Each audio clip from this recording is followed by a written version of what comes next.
mundo ng volleyball, it's not over till it's over.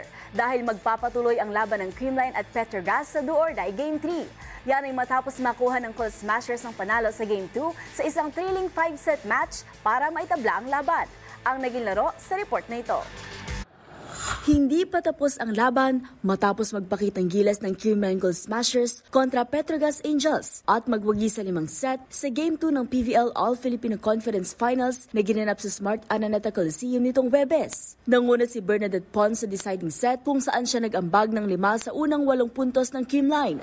Nagtapos si Pons na may 22 points built on 19 attacks. Tinangka ng Petrogas na makabawi at lumapit sa score na 12-9.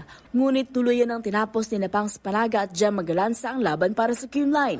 Nagtala si Galanza ng 13 points habang nagdagdag ng 12 points si Panaga. Si Kyle Negrito naman ang dumiskarte sa likod ng net na may 26 excellent sets at 5 puntos. Samantalang nag-ambag din ng 11 points si Michelle Gumabao. Nanguna naman sa Petrogas si Brooke Van Sickle na may 18 points, 10 digs at 14 excellent receptions, habang 15 points kay MJ Phillips at 14 naman kay Jonas Abete. Samantala, magkakaroon din ng do-or-die match sa bronze medal series sa pagitan ng Chocomucho at Akari na kapwa may tig-isang panalo. Gaganapin ang winner-take-all Game 3 ng finals at bronze medal match sa Sabado, April 12.